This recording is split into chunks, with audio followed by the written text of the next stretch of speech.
Primeiro, bom dia a todos, muito obrigado. Gostaria de agradecer ao Sandro e toda a equipe dessa organização do primeiro Simpósio Agro Sustentável. Creio uma excelente iniciativa e fico muito honrado com o convite. É um privilégio estar falando aqui com vocês e com todos os alunos, todos os empresários, enfim, do Brasil todo aí que vai acompanhar e posteriormente acompanhar. Eu sou o Nivaldo Forastieri, sou advogado de formação, especialista em agronegócio pela Exalc e em direito do agronegócio pela Unicesumar, porém hoje não advogo, na verdade eu sou produtor rural, tenho um escritório de consultoria no agronegócio, que é a Forester Agrointeligência, e também sou coordenador de um programa de qualificação para exportação da Apex Brasil. Então, basicamente, essas três atividades que eu venho fazendo hoje, algumas palestras, apresentações, porque a nossa experiência aí dentro do agronegócio, seja no campo, seja na promoção de exportação, tem que ser levada para toda a sociedade. Então, eu agradeço a toda a equipe, ao Sandro novamente, e fui convidado para falar um pouquinho do panorama do agronegócio brasileiro. É muita coisa, então eu selecionei o que eu acho de mais importante. Como o escritório de consultoria trabalha em 4 pilares, né, de jurídico, gestão, inovação e tecnologia, eu mais ou menos selecionei esses temas para a gente falar um pouquinho aqui, né? Falando do panorama do agro brasileiro, o que eu queria passar para vocês?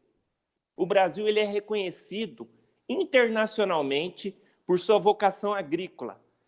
O país desenvolveu nos últimos 60 anos tecnologia para se tornar autossuficiente na produção de alimentos. E hoje é um dos grandes exportadores de alimentos para o mundo.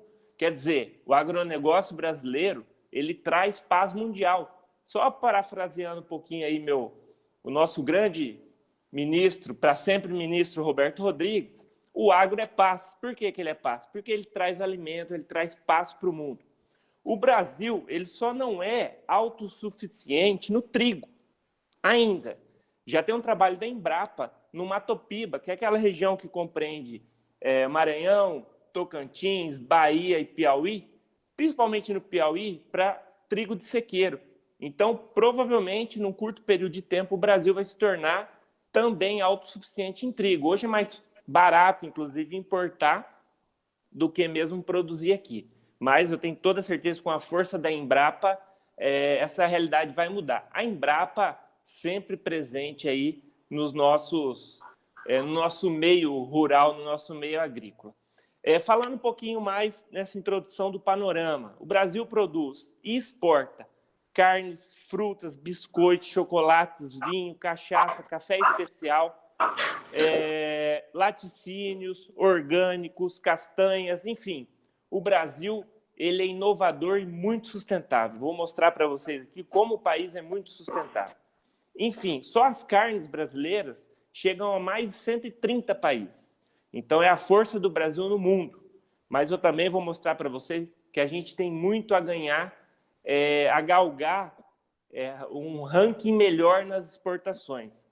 Eu queria destacar para vocês que o Brasil não é só soja, não é só carne, não é só milho. Por exemplo, vinho e espumantes. O Brasil hoje ele tem o melhor espumante do mundo, que é o 130 da Casa Valduga, foi eleito agora em maio, o melhor espumante do mundo. Então, desbancando vinhos da região de Champagne, isso mostra a força, novamente, do agro brasileiro. Falando um pouquinho do panorama, a gente tem que começar com um horizonte 2050. Eu não gosto muito de falar em muitos anos à frente, que a gente não pode mensurar e nem adivinhar. Esse ano de 2020 mostra isso, que a gente não consegue mensurar o que pode acontecer no futuro. Mas, olhando no horizonte 2050, quem serão os grandes mercados, as grandes economias mundiais? Esse dado que eu estou trazendo para vocês é antes pandemia, tá? Provavelmente isso daqui vai mudar. Mas teremos, por exemplo, 2050, a China com um PIB de 50 trilhões de reais, Estados Unidos, 34 trilhões de reais, Índia, 28 trilhões de dólares, me desculpem, onde eu falei reais são dólares, Indonésia, 7 trilhões, Japão 6, Brasil 6. Esse é o nosso futuro PIB aí em 2050 nesses países.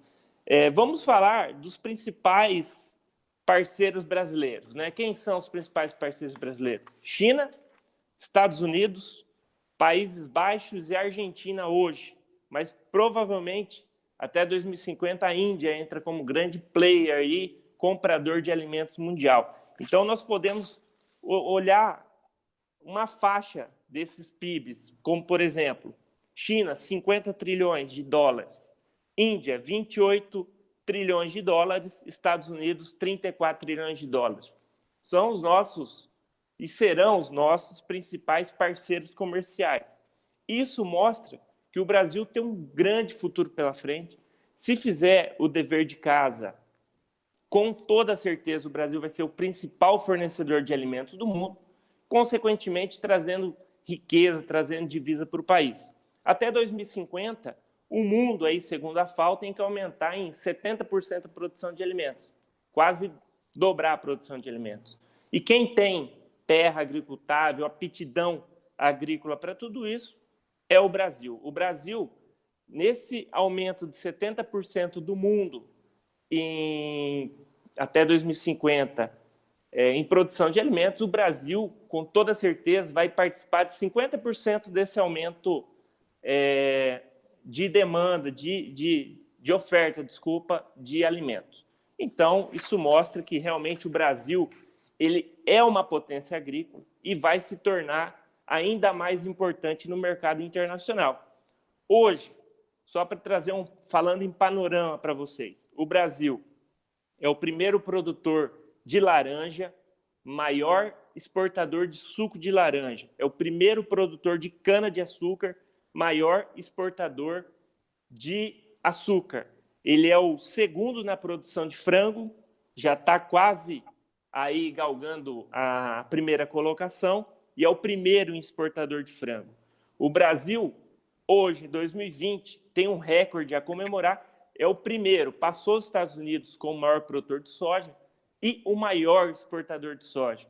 O Brasil também é o terceiro na produção de milho e o segundo em exportação, mas daqui a pouquíssimo tempo o Brasil vai passar a ser o principal exportador de milho mundial. No café, nós somos o primeiro em produção e o primeiro em exportação. O que o Brasil deve aproveitar com todos esses números? Sentar no topo e ficar no topo ou buscar novos mercados? Nós temos que, duas coisas, buscar novos mercados e também procurar agregar um pouquinho mais de valor nas nossas exportações. Então, por exemplo, a gente é o primeiro exportador de café, então vamos exportar o café em cápsula, não só o café commodity. Nós somos o primeiro exportador de soja, vamos buscar exportar mais carne, que é a soja agregada ali na carne. Nós somos o segundo exportador de milho, vamos ser provavelmente, rapidamente, o primeiro em exportação de milho mundial, vamos agregar na carne. Então, esse é o dever agora do Brasil, procurar perante o mercado internacional e falando um pouquinho do panorama. Quando a gente fala em agronegócio, todo mundo entende que o agronegócio é toda a cadeia. Eu já escutei muita gente chamando a agricultura de agronegócio, a pecuária de agronegócio. Não está totalmente errado, mas nós temos que ver que o grande guarda-chuva, o grande chapéu agronegócio, embaixo dele nós temos a produção, que é a agricultura e pecuária, a agropecuária, temos serviços, temos a agroindústria e temos o comércio. Lógico, quem que é o carro-chefe de tudo isso é a agropecuária. Sem a agropecuária, o restante dos pilares do agronegócio seriam estéreis, não existiriam. Então, hoje, a agropecuária puxa o carro, seria a máquina a vapor do grande trem do agronegócio brasileiro. E para trazer um panorama para vocês, eu foquei um pouquinho mais, além dessas informações de mercado, dessas informações de abertura, eu queria dar um pouquinho mais de destaque para a agropecuária, principalmente a agricultura. Nesses 40 anos de evolução da agricultura, O que nós podemos destacar nos últimos 40 anos ou nos últimos 60 anos? Nós tivemos um aumento, um incremento em área agricultável em 70%, um aumento de 250% em produtividade e um aumento de 400% em produção. O que significa que o país poupou 150 milhões de hectares com a evolução, com a grande revolução agrícola. Falei da Embrapa agora há pouco, com o projeto do trigo no Mato Piba. Ela realmente foi a grande responsável aí por toda essa revolução verde no Brasil. E tudo isso preservando. O Brasil hoje, o nosso agronegócio, a nossa agropecuária principalmente, ela é criativa, ela é inovadora e ela é muito sustentável. Eu vou mostrar para vocês no decorrer da nossa apresentação de como ela é criativa, inovadora e sustentável. Sustentável, vamos começar ao contrário. Tudo isso que o Brasil faz em apenas 9% do seu território. O Brasil hoje tem 66% do território bloqueado. Não vai se mexer nunca. São áreas indígenas, são reservas. 20% das reservas naturais do país estão dentro das propriedades rurais. Hoje, os agricultores preservam mais do que os nossos parques estaduais e parques nacionais. A grande preservação do Brasil, segundo a NASA, né, ela chegou a chancelar esse trabalho, é dentro das propriedades rurais. Então, vocês vejam de como o produtor rural, a nossa agropecuária é sustentável. O que é diferente no caso, por exemplo, dos Estados Unidos, que só tem 20% de vegetação e utiliza 18% do seu território para a lavoura, enquanto o Brasil hoje gira em torno de 9%. Brasil, nosso agronegócio, a nossa agropecuária é muito sustentável. Então, aonde que nós vamos aumentar a área, falando em agropecuária, para aumentar a produção de alimentos? Nós temos que dobrar a nossa produção de alimentos para a gente contribuir com aquele aumento de 70% mundial até 2050, para garantir a paz mundial, que o agro é paz, o agro é alimento na mesa do mundo todo. A agricultura brasileira vai avançar sobre as pastagens. Nós temos hoje 180 milhões de hectares de pasto, com mais ou menos 200 milhões de cabeças de boi. Essa pastagem ela vai reduzir para em torno de 150 milhões de hectares e nós vamos galgar em cima de pastagem degradada 30 milhões de hectares para a agricultura. Mais sustentável, mais inovador que isso, eu nunca vi. Produtor rural brasileiro aprendendo a plantar soja na areia, por exemplo, em pastagem degradada, com muita inovação, com muita biologia aplicada ali, utilização de biológicos, utilização de integração lavoura-pecuária. Então, é onde o Brasil vai ampliar o seu share de produção de alimentos, avançando 30 milhões de hectares em cima de pastagem. E o que nós vamos fazer com os nossos bois? O nosso pecuarista também é muito criativo, inovador e sustentável. O pecuarista, investindo em tecnologia, investindo em melhores condições para a sua pastagem, em alimentação, em nutrição. Acabou na pecuária brasileira aquele efeito sanfona. Na chuva, o boi engorda. Na seca, o boi emagrece. Isso não é possível mais. O Brasil, o pecuarista brasileiro, com essa redução de área de pecuária, ele vai ter que otimizar. E ele está fazendo o dever de casa, ele está fazendo isso. Então, esse avanço de 30 milhões de hectares sobre a pastagem, em nada vai impactar a nossa pecuária, falando aí um pouquinho em agropecuária. Então, essa é a grande aptidão do agronegócio brasileiro, que ele é inovador, criativo e sustentável. Eu trouxe uma linha do tempo para vocês, que eu achei importante aqui nessa fala de marcos, né, que foram relevantes para o setor de grãos brasileiro. Então, essa linha do tempo, o que ela engloba, resumidamente? Em 73, o programa de crédito rural foi muito importante para alavancar a produção aqui no Brasil. Em 73 também, a criação da Embrapa, que eu não preciso nem dizer, já em breve relato que eu tive aqui, o quão importante foi a Embrapa aqui para o Brasil. Nos anos 80, a primeira variedade de soja adaptada para o cerrado. Eu hoje estou transmitindo aqui do Mato Grosso. Eu rodo o Brasil todo agrícola. Hoje eu estou aqui do Mato Grosso e eu estou vendo essas terras que ninguém dava um valor sendo o celeiro do país. Então, a primeira variedade de soja é um grande marco temporal dos anos 80. Em 94, o Plano Real, que trouxe uma estabilidade econômica para o país. Em 94 também, a criação da CPR, que é a Cédula de Produto Rural, muito importante para a aquisição de crédito, que nada disso funciona sem crédito. Em 96, a Lei Candir. A Lei Candir simplesmente zera impostos para exportação. Nós não podemos exportar tributos, exportar impostos. Então, a Lei Candir ela zera os impostos para exportação, o que também ajudou o Brasil a alavancar as suas exportações. De um país totalmente importador, passou a ser um país fornecedor de alimentos para o mundo e, novamente, garantindo a paz mundial. Em 97, a Lei de Proteção de Cultivares. Em 2000, o Parque de Máquinas brasileiro, totalmente defasado, foi instituído o Moderfrota, que foi o início, ali nos anos 2000, da grande modernização do Parque de Máquinas brasileiro. Também nos anos 2000, a soja precoce, super precoce, aonde que possibilitou para o produtor rural brasileiro começar a inserir uma segunda safra, que no começo era chamada de safrinha. Hoje nós chamamos de segunda safra, porque realmente ela é uma grande safra. Não é mais uma safrinha. Hoje o produtor realmente investe na produção, seja de milho, seja do algodão, seja do feijão, seja no capim, para fazer a integração lavoura-pecuária. Em 2005, outro marco temporal, a Lei de Biossegurança. E em 2010, a agricultura de baixo carbono. Esses são os marcos temporais que eu separei aqui para vocês, para passar um pouquinho esse panorama do agronegócio brasileiro. Só que de tudo isso que eu passei para vocês, eu reservei 3 grandes revoluções que eu acho importante destacar. A primeira, na década de 70, o plantio direto na palha.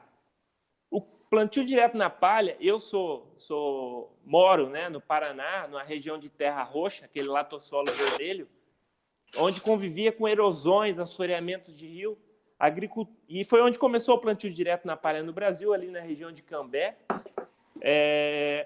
Década de 70, plantio na palha. O plantio na palha preservou os rios, trouxe mais vida ao solo e hoje é o grande potencial da agricultura brasileira para subir as nossas áreas de agricultura para aquela pastagem com bom plantio direto. Então, essa foi a primeira grande revolução. A segunda grande revolução, década de 90, eu trouxe para vocês as variedades de soja precoce e super precoce, que é onde iniciou a primeira e segunda safra, chamada de safrinha. Então, essa é a segunda grande revolução. E a terceira grande revolução que eu trago para vocês é agora no século XXI, que é a integração lavoura-pecuária. Essa subida da soja, essa subida da agricultura para as pastagens, em muitos locais não é possível realizar a primeira e a segunda safra. O que os produtores, junto com a Embrapa, junto com, não só a Embrapa, com todas as universidades desse país, com a iniciativa privada, que é muito importante aqui no Brasil, desenvolvendo cada dia melhor a integração lavoura-pecuária, em muitos locais, a integração lavoura-pecuária e floresta. Isso é inovação, isso é sustentabilidade. É o que eu sempre bato, que o nosso agronegócio é inovador, criativo e sustentável. As 3 grandes revoluções mostram aqui para vocês o quanto o Brasil é inovador, criativo e sustentável. A grande revolução do século XXI, integração lavoura, pecuária e floresta. Plantar soja na areia, como? Integração lavoura-pecuária. Lavoura, pecuária e floresta. Além da soja, além do boi, a madeira. É a nossa terceira grande revolução. Mas nós temos desafios. Eu não falei para vocês que o nosso agronegócio é criativo, inovador e sustentável? Um pouquinho de inovação e sustentabilidade eu mostrei para vocês. Agora, o porquê de criativo? Nós temos grandes desafios. E o primeiro desafio que eu trago aqui para vocês nesse panorama é o desafio da mão de obra. Nós temos muita tecnologia, eu vou abordar um pouquinho tecnologia e inovação no final com vocês, mas o nosso grande gargalo hoje, mão de obra, é o primeiro. Por quê? Tecnologia, você vai lá, aperta 2 botões e programa.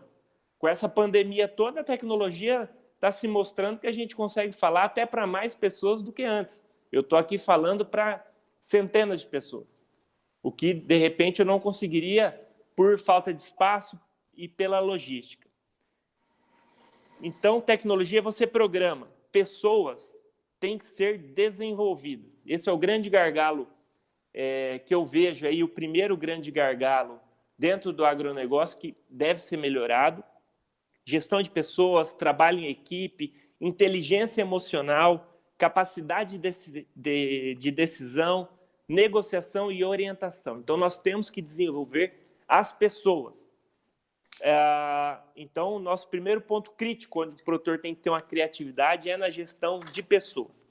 O segundo ponto que nós devemos também, e nós somos criativos, mas não só criativos, nós temos que desenvolver, que é a logística no país. Eu trouxe esse ponto, assim como a mão de obra, onde eu vejo que é um gargalo, que demanda uma certa criatividade aí do nosso agronegócio. Só um exemplo para vocês, que é o problema do custo rodoviário aí do Brasil. O frete marítimo para a China, Brasil e Estados Unidos é mais ou menos o mesmo valor. Aonde que o nosso país perde? No custo logístico rodoviário.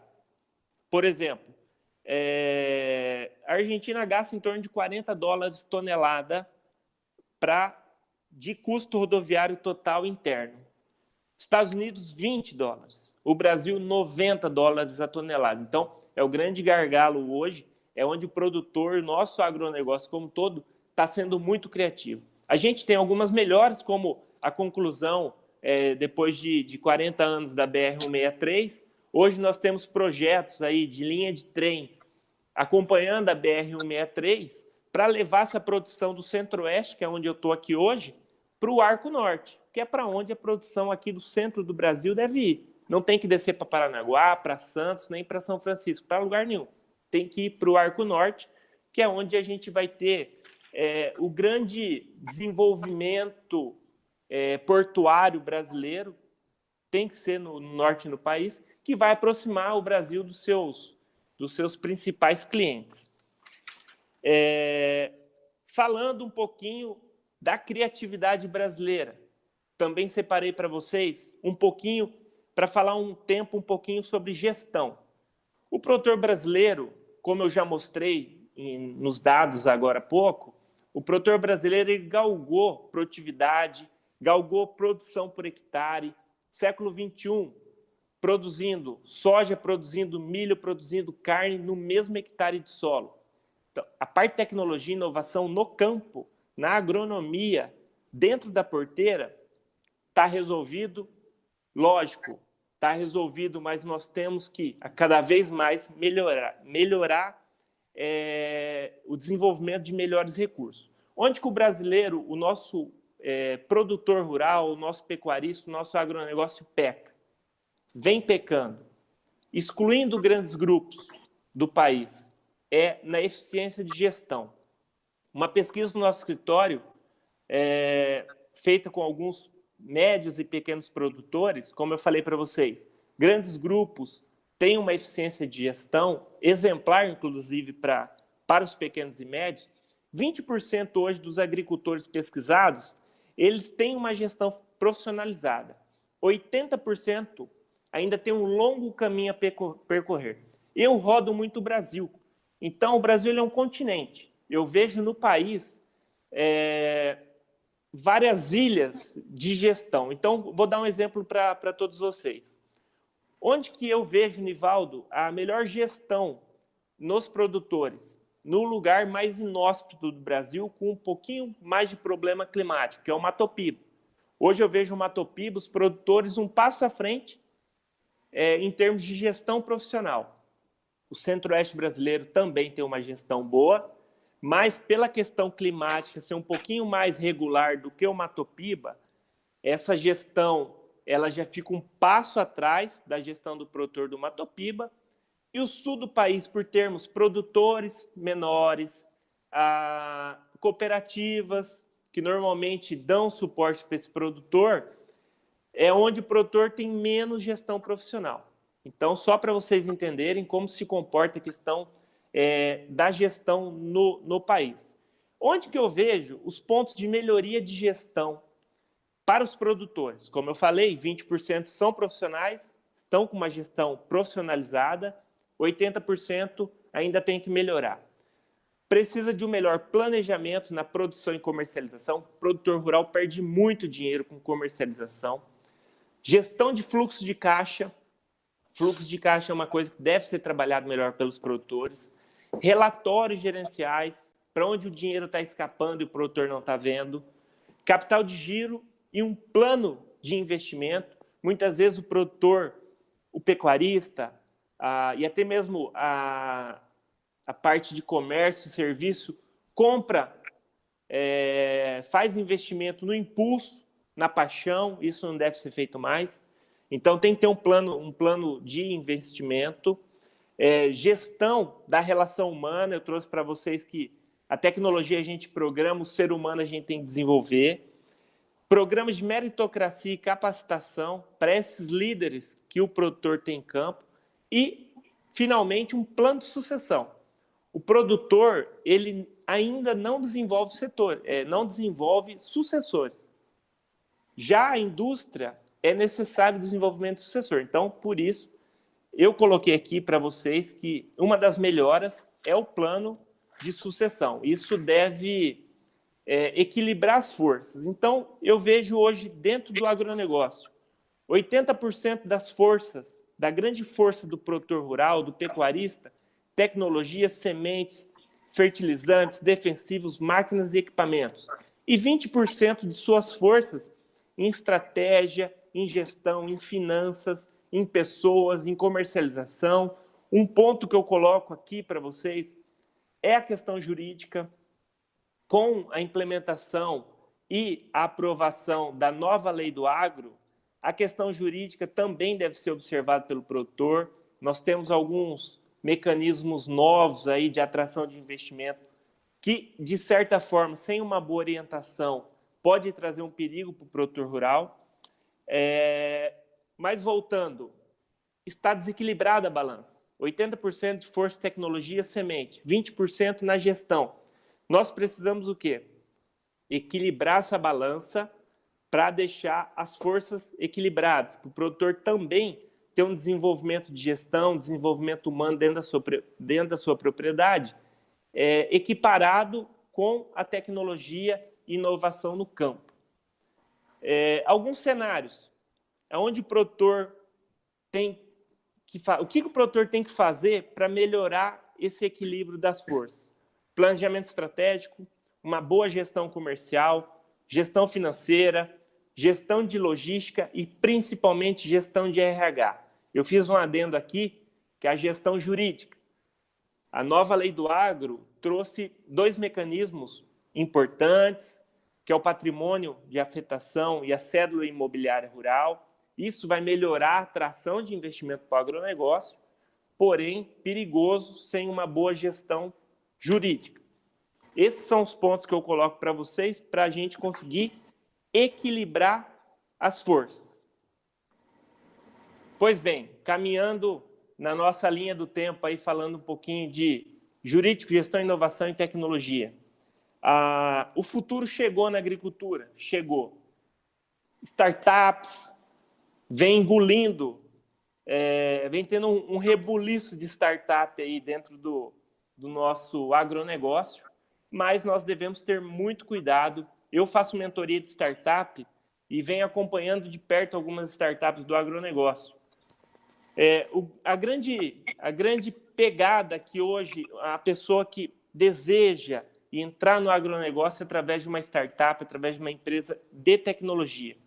O futuro chegou, a agricultura digital está presente, mas nós temos que o ponto mais importante de uma startup, de uma inovação, a inovação ela deve gerar riqueza, ela deve necessariamente aumentar faturamento ou reduzir custo, ou melhorar processo.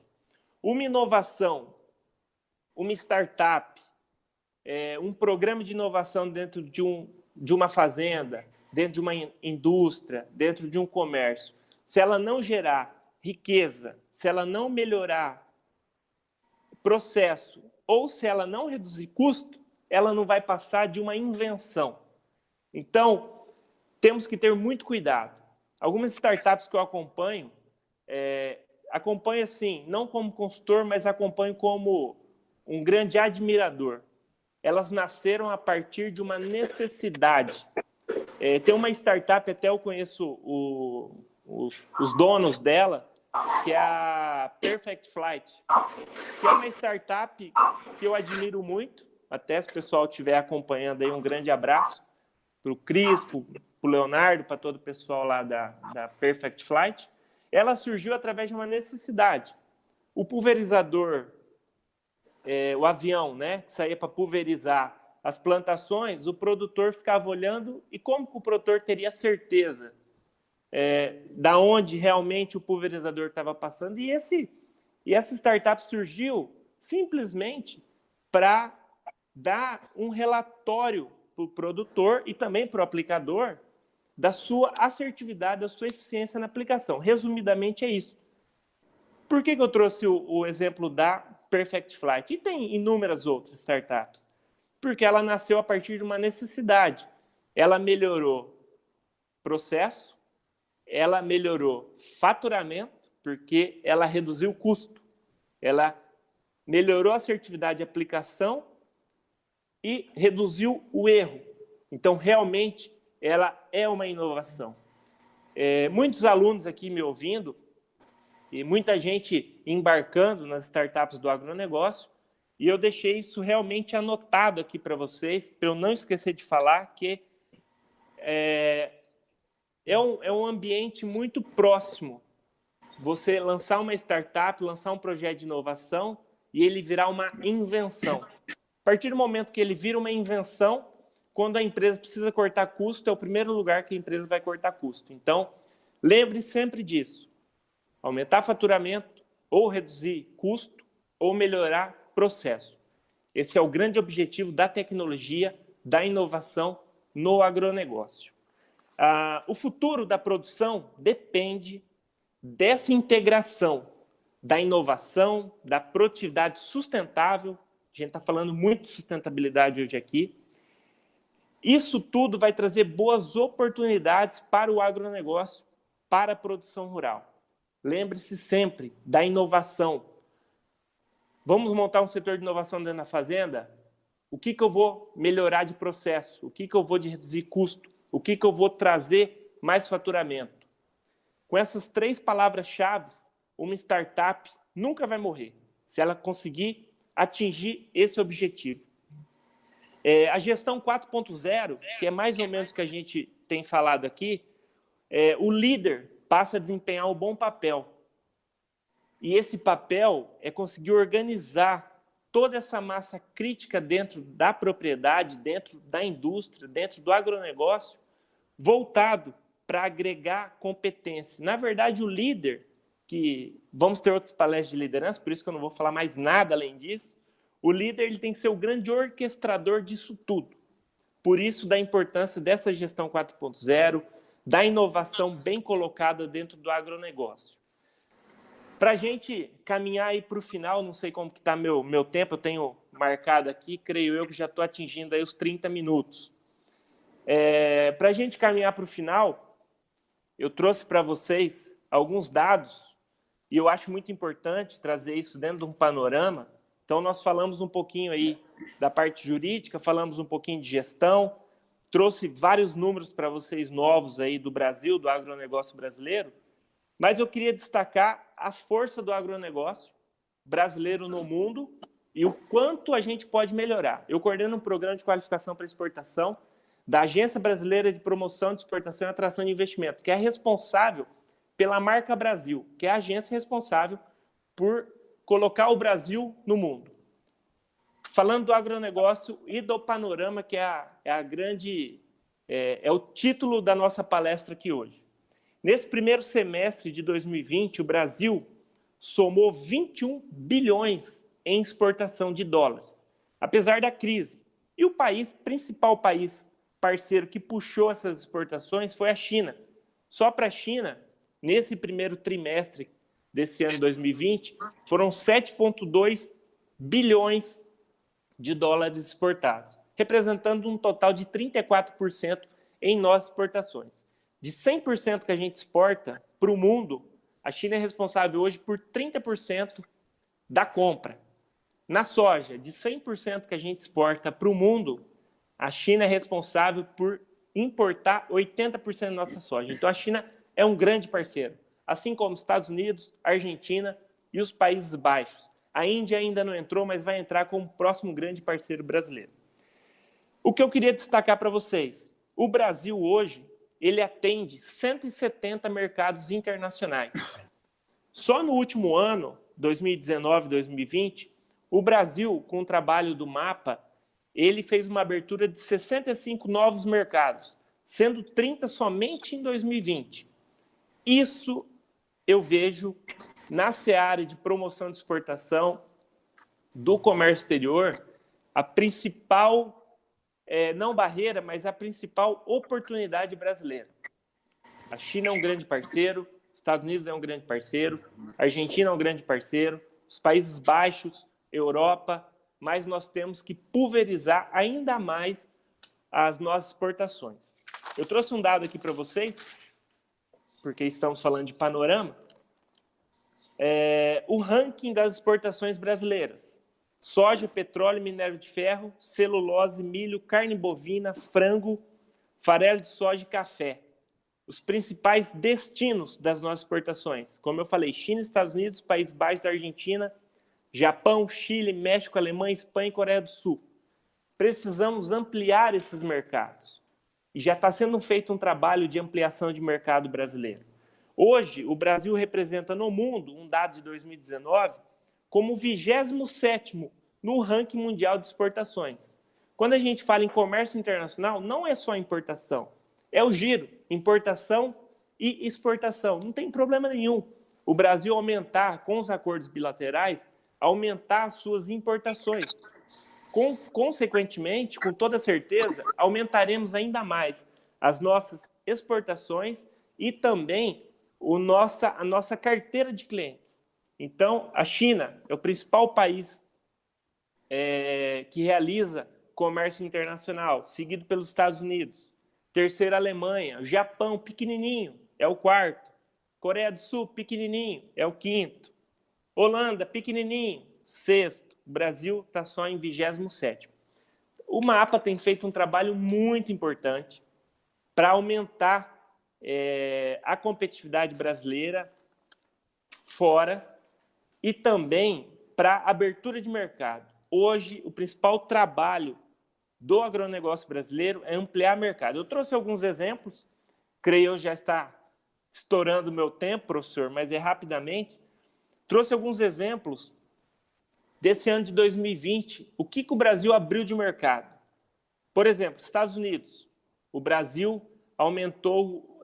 abriu o mercado para um novo produto lá, que é o concentrado desidratado proteico bovino. Irã, tabaco. Japão, lácteos para alimentação animal. O Kuwait, carne bovina, na verdade foi uma reabertura, o Brasil tinha perdido esse mercado. Taiwan, alimentos preparados para animais. Emirados Árabes, material genético avícola. Índia, gergelim. Tailândia, leites e produtos lácteos.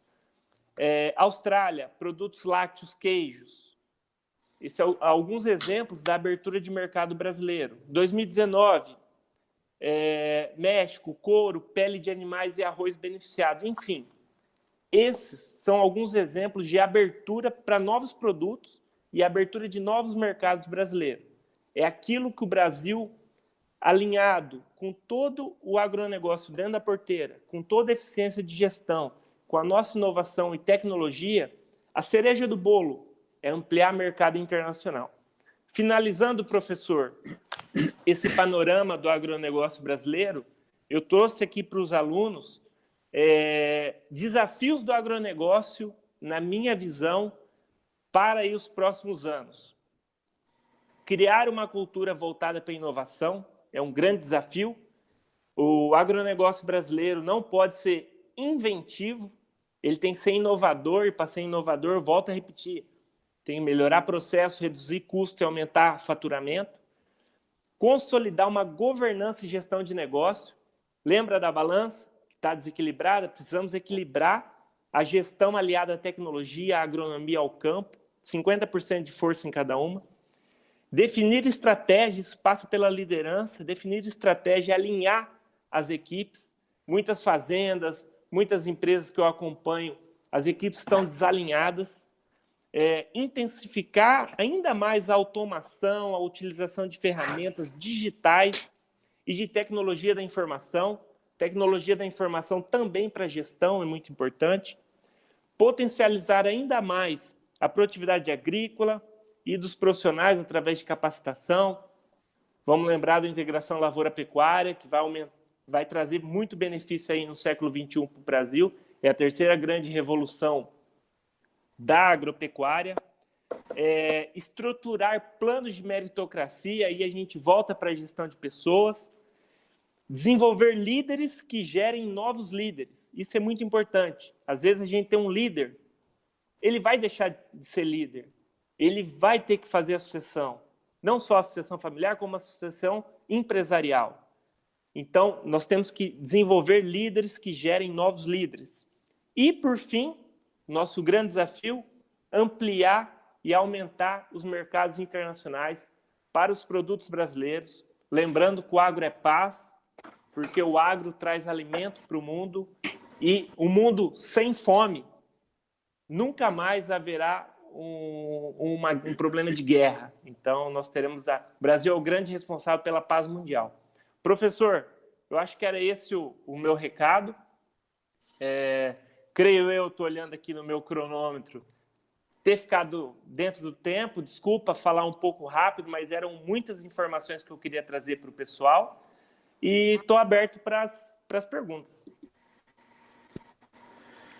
Ok. Muito bom, excelente, excelente, Nivaldo. A sua fala literalmente foi um panorama do agronegócio no Brasil, sem dúvida nenhuma. Né? Diego, está liberado o áudio aí? Vamos lá. Então, temos várias perguntas, muitas perguntas, e nós temos 10 minutos para responder o que der para responder dessas perguntas. Professor, então, oi. Desculpa te cortar. Eu deixei para o Diego os meus contatos, tá?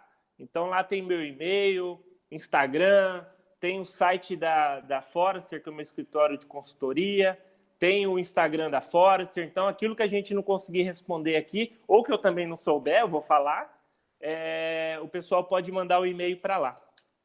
Maravilha.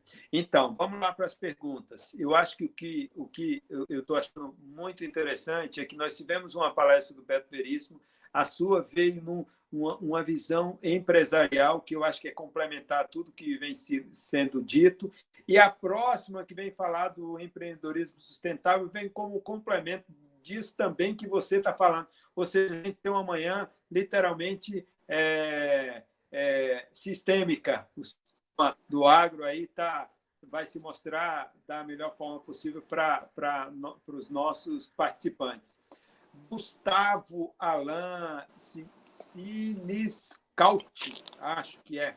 Ele diz o seguinte: como produzir as principais culturas citadas com a redução ou sem degradar o ambiente produtivo, como é feito nos dias de hoje, apesar de toda a inovação e tecnologia disponíveis? Como eu coloquei, professor, o agronegócio brasileiro é o que mais preserva o meio ambiente. 20% toda a nossa reserva de vegetação está dentro das propriedades rurais. Aumentar a produção de alimentos foi como eu coloquei.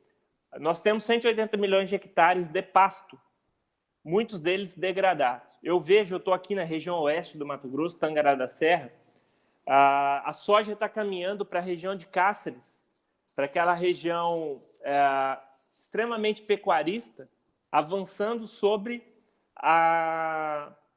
o pasto degradado. Essa é a grande fórmula para aumento da produção de alimentos sem desmatar. Caminhando sobre a pastagem degradada, com um bom planejamento, uma integração lavoura-pecuária, e muitas vezes lavoura-pecuária e floresta, o gado sendo reduzido, o pasto dele, mas com tecnologia e inovação, a gente reduz, mas melhora a produtividade de carne. Essa é a grande vedete brasileira que o Brasil está sendo vendido para o mundo. O aumento de área sem cortar uma sequer árvore. Maravilha.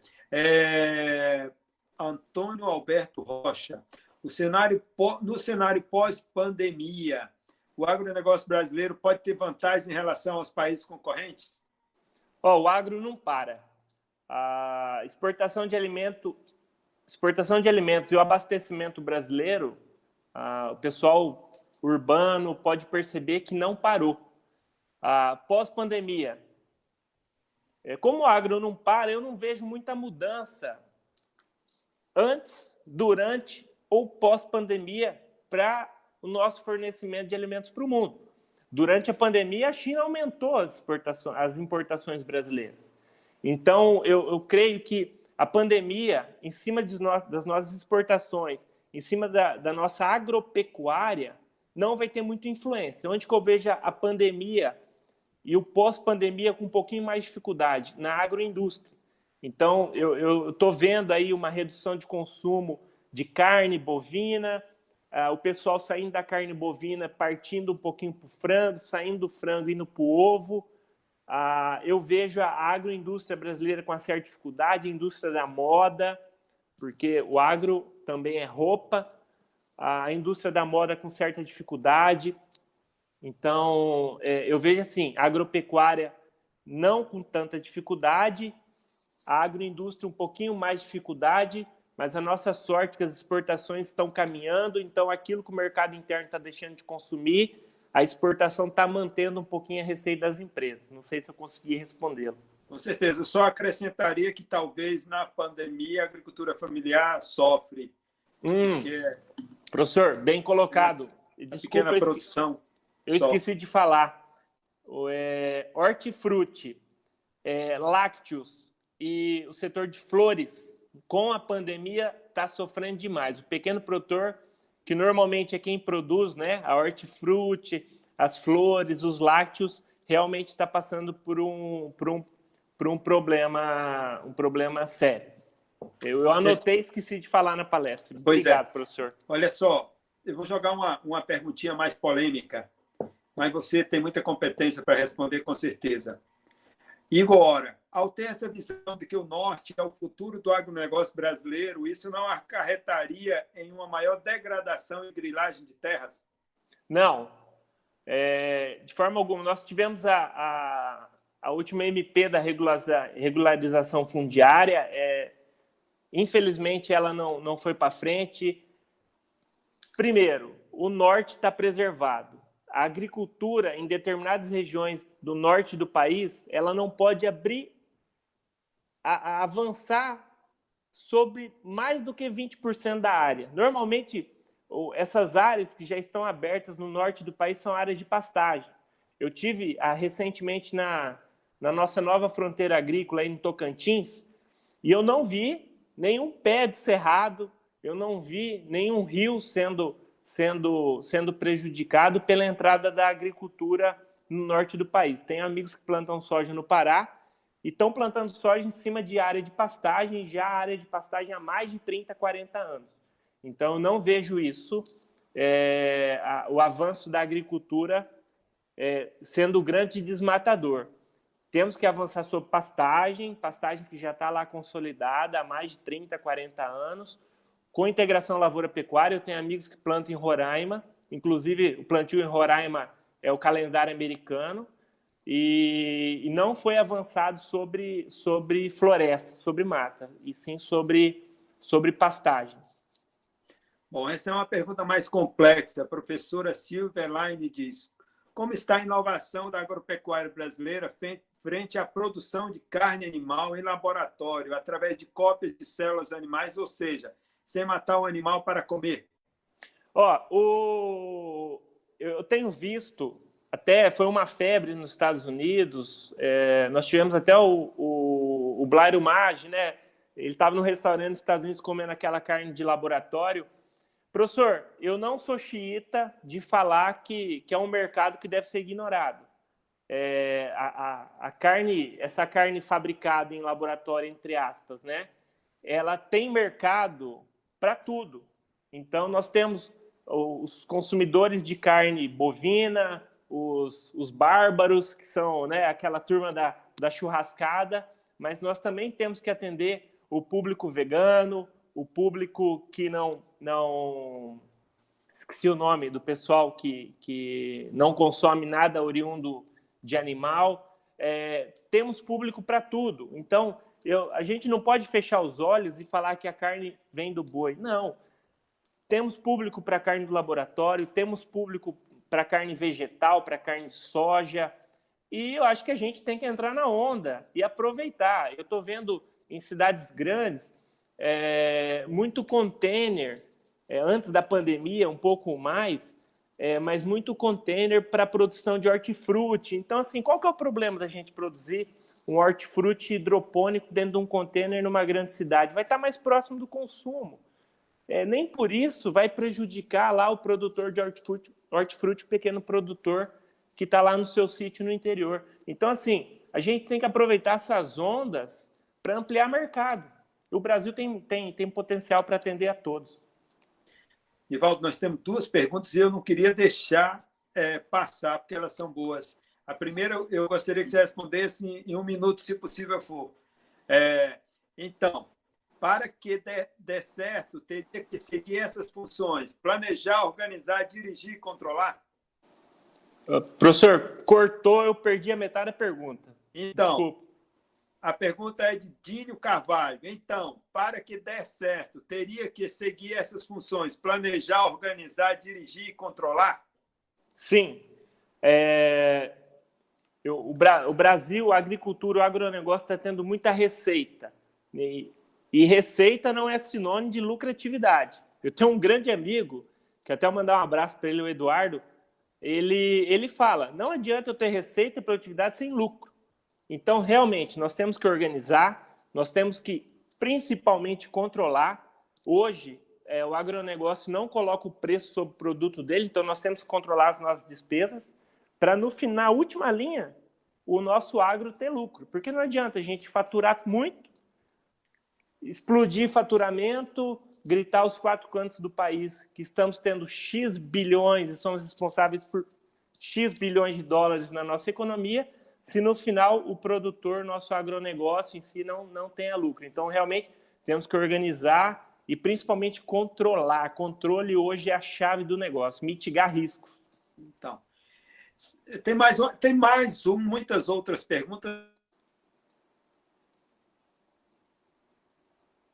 Professor, os demais que fizeram as perguntas, mas o doutor Nivaldo aí está se colocando à disposição para depois responder a quem, devido, acho que travou um pouco ali no YouTube, né? Mas a pergunta é o seguinte, Nivaldo: dicas para quem está começando a empreender na consultoria rural. Como conquistar o pequeno produtor com esses conceitos de inovação e gestão?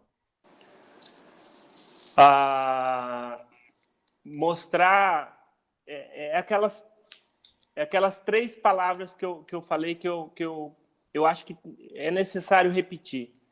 Não adianta você vender uma inovação, vender uma ideia, tentar inserir uma tecnologia, se não trazer melhoria de processo, ou melhorando o processo você reduz custo, ou trazer mais receita, mais lucro. Sem isso, a inovação não vai passar de uma invenção. Então, é o ponto-chave. Como que você convence um pequeno produtor? Mostrando que ele vai ter lucro, ou que ele vai melhorar um processo e reduzir custo. É a chave do negócio.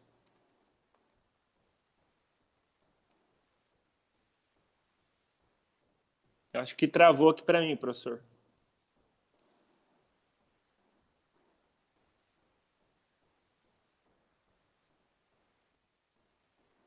Professor?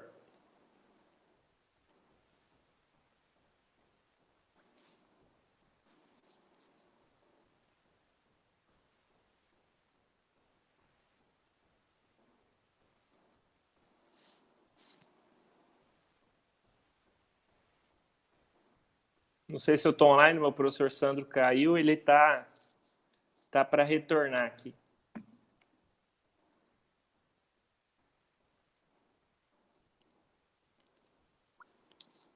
Até que o professor retorne, eu queria deixar um recado para o pessoal. Acesse o site da forrester.com.br, meu escritório de consultoria. Lá vocês vão ver um pouquinho do nosso trabalho. A gente trabalha nesses 4 pilares de consultoria para o agronegócio: jurídico, gestão, inovação e tecnologia. Eu deixei para vocês os meus contatos, né, o meu e-mail, o meu Instagram, que é aberto, fiquem à vontade para olhar lá um pouquinho da minha atividade, e o Instagram também da Forrester. Aí você pode acompanhar não só a Forrester, como me acompanhar em todas as redes sociais aí. Professor Sandro? Opa! Escuta? Estou escutando. Opa! Então, Nivaldo, eu tive um probleminha aqui de internet. De ontem para hoje teve muita chuva aqui, muito vento, a internet piorou bastante. Mas, olha, agradecer a sua participação. Foi excelente, muito, mas muito boa mesmo a palestra. Eu acho que dentro daquilo tudo que a gente já havia começado, e melhor ainda, não é? Tem muitas perguntas, infelizmente a gente não vai poder responder a todas pelo tempo, mas desde já dizer mais uma vez muito obrigado pela participação, e se você tiver uma palavrinha final aí, por favor, pode fazer para encerrar a nossa palestra. Beleza. Novamente, professor, agradecer a confiança sua, de toda a equipe, o Diego, né, que está nos bastidores aí. Isso. Um abraço, Diego, muito obrigado por toda a atenção aqui no pré e no pós-evento. Agradecer à Universidade de Sergipe e me colocar à inteira disposição, professor, para todos vocês aí no pós-pandemia, quem sabe a gente possa dar um abraço pessoalmente, eu conhecer nosso belo Sergipe, que é um estado que eu não conheço. Eu adoro rodar por esse Brasil, sou apaixonado por esse nosso Brasil, não só o Brasil do agro, mas o Brasil urbano também, é muito lindo. Então, um grande abraço a todos, eu agradeço, deixei meus contatos, o Diego pode passar aí para vocês depois. E uma boa semana a todos, um excelente simpósio. Grande abraço. Obrigado, obrigado, obrigado. E a gente vai fazer um intervalo bem rápido para, em seguida, vir com o Dr. Rafael Medeiros, que vai falar sobre empreendedorismo sustentável. Obrigado mais uma vez, Nivaldo. Tchau, tchau, tchau. Tchau, tchau.